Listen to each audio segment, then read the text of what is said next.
qui venaient de Cana en Galilée, les fils de Zébédée et deux autres disciples se trouvaient ensemble. Simon-Pierre leur dit, je vais pêcher. Il leur dit, nous allons aussi avec toi. Alléluia. Nous allons déjà nous arrêter là. Bien-aimés, dans Jean au chapitre 21, nous voyons que c'était après la mort et la résurrection de Jésus. Et donc là, c'était la troisième fois que le Seigneur se montra aux disciples. Et quand il se montra aux disciples, cette fois-ci, c'était Pierre avait décidé d'aller pêcher. Dans une soirée, Pierre a décidé d'aller pêcher. Et ce qui se passe, c'est qu'il est suivi par les autres, donc Thomas, Didyme, Nathanaël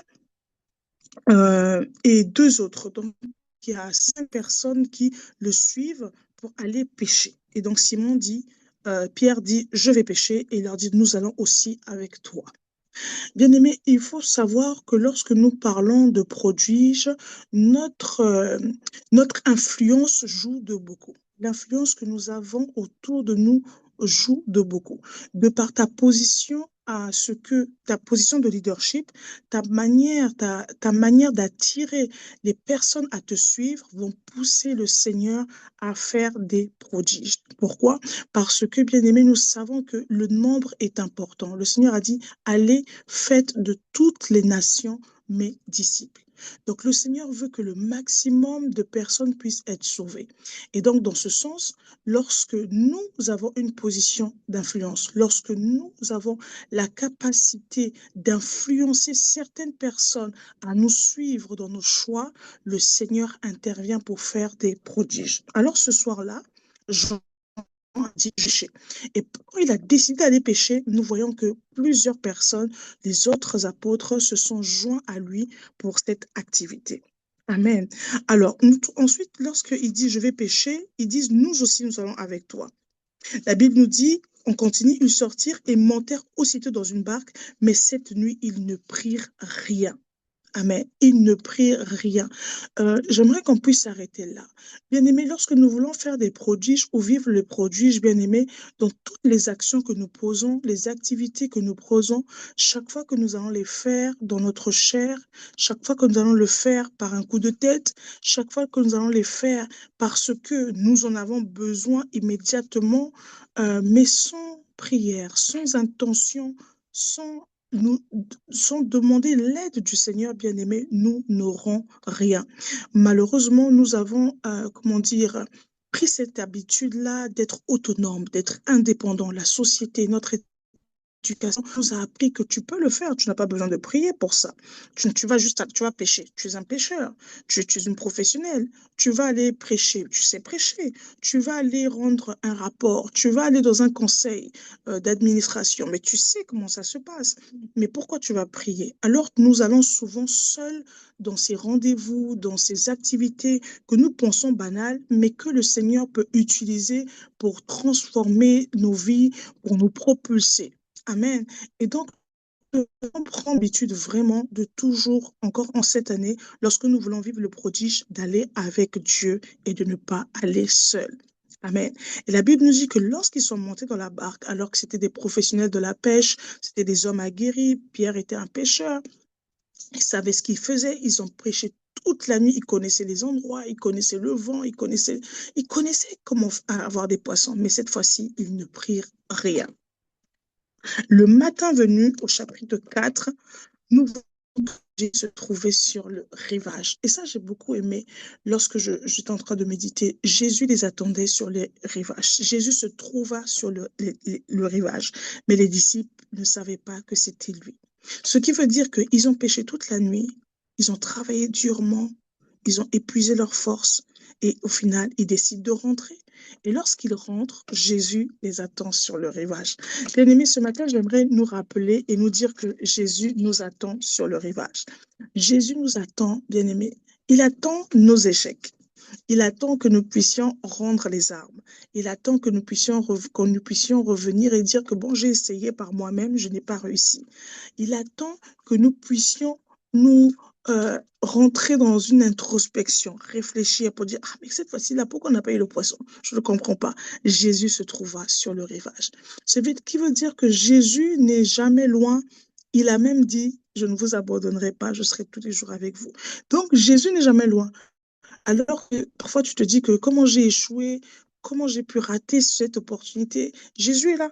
Même quand tu as raté, même quand tu as échoué, Jésus se trouvait là. Il attendait justement que Pierre et les autres apôtres puissent avoir recours à lui.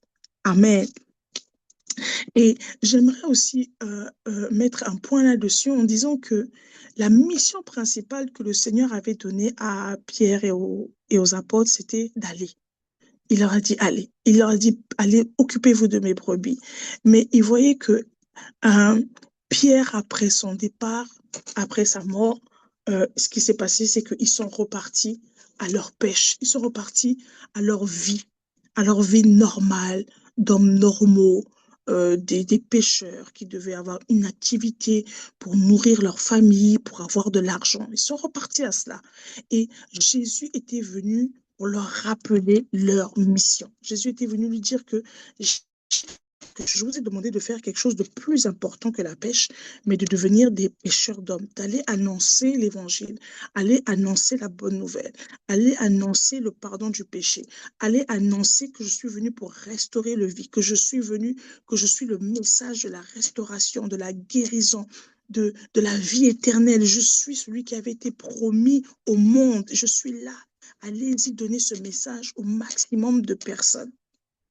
Mais nous voyons que Pierre et les apôtres sont repartis tout simplement et ils ne, ils n'ont pas continué dans la mission que le Seigneur leur a donnée. Comme nous aussi, bien-aimés, au quotidien, nous sommes préoccupés par nos vies, nos objectifs, le besoin de nourrir nos familles, le besoin de travailler, le besoin de réussir, comme le schéma comme on nous a montré sur cette terre. Nous devons avoir des carrières, nous devons bâtir, à construire des maisons, nous devons très bien toutes ces choses, bien aimées. Mais nous ne devons pas perdre l'objectif principal. L'objectif principal, lorsque nous allons descendre plus bas, nous allons voir que Jésus a dit à Pierre, Pierre, m'aimes-tu? Pierre, m'aimes-tu? Paie mes brebis. L'objectif principal de Dieu, c'est que nous puissions prendre soin des brebis du Seigneur, prendre soin des personnes qui sont autour de nous, en leur parlant de Jésus, en leur enseignant la parole de Dieu, en prenant soin de leur âme, en prenant soin de leur ventre, dans le sens où s'ils n'ont pas à manger, veiller sur eux. Le Seigneur a dit, est-ce que tu m'aimes? Prends soin de mes brebis. Mais on va y aller doucement, on n'y est pas encore. Donc, lorsque le Seigneur vient dans nos vies, bien-aimés, il attend, quand Jésus apparaît, c'est pour ramener Pierre à son plan initial, devenir un pêcheur d'hommes, devenir un gagneur d'âme, devenir le miroir, son miroir sur la terre. Amen. Le matin, donc Jésus se trouve sur le rivage, donc ils ont pêché toute la nuit, ils sont fatigués. C'était la nuit quand ils sont partis. Et là, c'est le matin, donc ils arrivent, ils commencent à garer la barque. Mais les disciples ne savaient pas que c'était lui. Verset 5. Il leur dit, les enfants, vous n'avez rien à manger? Et ils répondirent non. Bien aimé, il faut qu'on puisse vraiment regarder ça. Jésus s'inquiète pour nous. Amen. S'il y a la première personne qui s'inquiète que tu aies à manger, c'est Jésus. Et souvent, nous, les êtres humains, en particulièrement les femmes, nous avons besoin souvent de sécurité, nous avons besoin comment dire, d'être rassurés financièrement. Est-ce que j'aurai un toit? Est-ce que j'aurai à manger? Est-ce que je pourrai pourvoir pour mes enfants? Et la première personne, bien aimée, qui se soucie de nous, c'est Jésus. Il demande à Pierre, est-ce que vous avez à manger? Bien-aimé, Dieu veut que nous puissions avoir à manger. Dieu ne veut pas que tu puisses mourir de faim. Dieu ne veut pas t'utiliser à le servir et que toi, tu puisses mourir de faim. Non, bien-aimé. Dieu se soucie principalement, intentionnellement, de ce que tu dois manger. Quand il disait à manger, il parlait de la vraie nourriture. Il parlait du poisson. Il ne parlait pas de la parole. Il disait, est-ce que vous avez à manger? Vous n'avez rien à manger. Et ils répondirent non. Et il leur dit, jetez le filet du côté droit de la barque et vous trouverez. Bien aimé, c'est impossible de trouver du poisson au bord du rivage. Comment on peut trouver du poisson au bord du rivage? Les poissons se trouvent en eau profonde, il faut avancer un peu, il faut avancer, il faut avancer. Les poissons ne peuvent pas se trouver tout de suite là, bien aimé. Mais Jésus, ah, Jésus attire les poissons. Quand il a parlé, tous les poissons se sont dirigés au bord du rivage. Lorsqu'il a dit, j'étais là, vous trouverez du poisson, les poissons ont entendu la phrase et ils se sont rapprochés au bord du rivage, bien aimé. Et on le dit souvent, cherchez d'abord le royaume de Dieu et le reste vous sera donné par-dessus. À chaque fois que nous serons toujours alignés dans la volonté d'être avec Jésus, de faire ce que Jésus veut pour nous, lui demander de l'aide dans les moindres détails que nous puissions faire au quotidien, bien aimé, nous aurons le résultat. Parce que c'est lui qui attire, c'est lui qui met la grâce, qui met la faveur, qui ouvre les portes. Amen. Et nous voyons qu'aussitôt, quand il a dit, jetez le filet du côté droit de la barque, vous trouverez. Ils jetèrent donc et ils ne parvinrent plus à le retirer tant il y avait de poissons. Alors le disciple que Jésus aimait dit à Pierre, c'est le Seigneur. Ces gens alors, ces gens qui reconnaissent Jésus par ce miracle, ils reconnaissent, disent non, ça c'est le Seigneur. Et dès qu'il lui entendu que c'était le Seigneur, Simon-Pierre remit son vêtement et sa ceinture, car il était déshabillé, il se jeta dans le lac.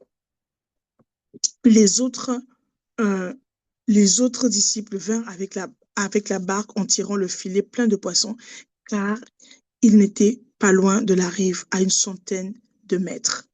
Lorsqu'ils furent descendus à terre, ils firent là un feu de braise avec du poisson dessus et du pain. Jésus leur dit, apportez quelques-uns des poissons que vous venez de prendre. Simon-Pierre monta dans la barque et tira le filet plein de 153 gros poissons à terre. Malgré le grand nombre, le filet ne se déchira pas. Bien aimé, lorsque j'ai vu ça, je me suis dit, waouh, comment les 153 poissons, ils étaient lourds, comment le filet ne s'est pas déchiré. Bien aimé, lorsque le Seigneur va nous bénir, ou que lorsque le Seigneur décide de faire un prodige, bien aimé, le prodige est complet, il n'y a pas de perte. Amen. Il n'y a pas de perte dans le prodige que le Seigneur veut faire. Le Seigneur a accompli ce prodige pour ramener Pierre à sa mission. Le Seigneur a accompli ce prodige pour montrer à Pierre que sans moi, tu ne peux rien faire. Le Seigneur a accompli ce prodige pour montrer à Pierre, je m'inquiète pour toi. Je veux que tu manges. Si je te demande d'aller me servir, si je te demande de perdre les brebis, ce n'est pas au détriment de ta famille. Ce n'est pas au détriment de pouvoir prendre soin des tiens. Non, je prendrai soin de tiens. Je prendrai soin de toi alors que tu prendras encore soin de mes brebis. Oh bien-aimé, est-ce que ce n'est pas rassurant? Est-ce que ce n'est pas merveilleux de voir l'amour de Dieu? Et c'est ce qui a déclenché le prodige, bien-aimé. Nous voulons voir des prodiges. À chaque fois, bien-aimé, même quand nous sommes dans le doute, même quand nous sommes perdus et dans la confusion, le Seigneur, par amour, se manifeste et fait des prodiges. Pierre n'était pas aligné. Pierre était sorti du plan de Dieu. Pierre était retourné à ses habitudes. Mais l'amour de Dieu, l'appel de Dieu, la mission de Dieu a poussé le Seigneur à apparaître, à les attendre, à les ramener dans le but et dans l'objectif qui s'était donné pour eux et à faire ce prodige. 153 poissons. Waouh! Pêché au bord de du rivage, incroyable. Et le filet ne s'est pas brisé. Aucun poisson n'a été perdu et reparti dans l'eau. On a tout gagné, bien aimé. Et ils se sont mis à manger. Ils ont passé un moment de réconfort avec le Seigneur. Jésus leur dit, venez manger. Venez manger. Bien-aimé, Dieu veut que tu manges. Dieu veut que tu t'épanouisses. Dieu veut que tu grandisses. Dieu veut que tu t'établisses. Dieu veut que tu puisses être béni pour bénir les autres. Il a dit à Pierre, quand tu seras affermi, tu affermiras les autres. Venez manger. Alléluia. Bien-aimé, ça me touche énormément. Et Jésus s'inquiète pour toi et pour moi. Il dit, mange, mange, ne sois pas faible, mange. Il y a un temps pour tout, mange. Aucun des disciples n'osa lui demander, qui es-tu? Car il savait que c'était le Seigneur. Verset 13, Jésus s'approcha, prit le pain et leur donna. Il fit de même avec le poisson. C'était déjà la troisième fois que Jésus se montrait à ses disciples depuis qu'il était ressuscité. Donc Jésus a pris le pain, il a pris le poisson. Mais j'aimerais qu'on puisse regarder vraiment insister là-dessus et voir que Dieu s'inquiète pour toi. Il te dit de manger, il te donne le pain, il te donne le poisson. Bien-aimé. Et Dieu veut ton bien-être, Dieu veut notre bien-être, bien-aimé. Ne pensons pas que nous sommes les seuls à nous soucier de notre bien-être. Ne pense pas que tu es seul à te soucier de ton épanouissement, de ton travail. Non, non, non. Dieu te donne le pain, il te donne le poisson. Amen. Dieu veut, il veut que tu sois bien cette année 2026, alors que nous étudions les produits. Le premier prodige du Seigneur, c'est prendre soin de toi et de moi. Prendre soin de toi et de moi. J'aimerais que tu puisses vraiment, que nous puissions être conscients de cela. Que Dieu, son principal problème, c'est que toi et moi, nous ne manquons de rien. Est-ce que vous avez mangé? Est-ce que vous avez quelque chose à manger? Mangez. Il leur a donné la substance. Il leur a donné à manger. Est-ce que tu as besoin du travail? Est-ce que tu as un travail? Travaille. Viens travailler. Il te donne le travail. Est-ce que tu es en bonne santé? Qu'est-ce qui ne va pas? Tu es malade? Prends la guérison. Jésus s'inquiète pour toi. Et c'est ça le premier prodige du Seigneur. Prendre soin de nous. Il a dit, je suis venu pour vous donner la vie et la vie en abondance. Bien-aimés, n'écoutons pas les mensonges du diable qui nous disent, tu es seul. Tu es seul à t'inquiéter pour ton avenir. Tu es seul à t'inquiéter pour ta nourriture. Tu es seul à t'inquiéter. Non, non, non, nous ne sommes pas seuls. Jésus s'inquiète pour moi. Chaque fois que tu dors, tu te réveilles, Jésus se réveille le matin avec toi et il se dit, qu'est-ce que tu vas manger ce matin? Est-ce que tu as mangé? Est-ce que tu vas bien? Et c'est la même chose qu'il nous demande de faire avec son peuple. Amen. Jésus s'approcha, prit le pain et leur donna. Il fit de même avec le poisson. C'était déjà la troisième fois que Jésus se montrait à ses disciples depuis qu'il était ressuscité. Lorsqu'ils eurent mangé, on a fini de manger. Jésus a fini de prendre soin de toi. Jésus a fini de te montrer que sans toi, sans lui, tu ne peux rien faire. Jésus a fini de te donner 153 poissons. Il a fini de te donner le travail. Il a fini de te guérir. Il a fini de te donner un mariage. Il a fini de donner la conversion de ta famille. Il a fait ce dont tu avais besoin. Tu as fini de manger. Tu es rassasié. Tu es béni. Tu as eu tes examens. Tu es passé en classe supérieure avec mention. Tu as eu le travail de tes rêves. Tu as eu de tes rêves, tu as eu l'évolution de carrière que tu voulais. Lorsqu'ils furent finir de manger, bien-aimé, Simon, fils de Jonas, c'est à ce moment-là qu'il vient et qui parle, bien-aimé.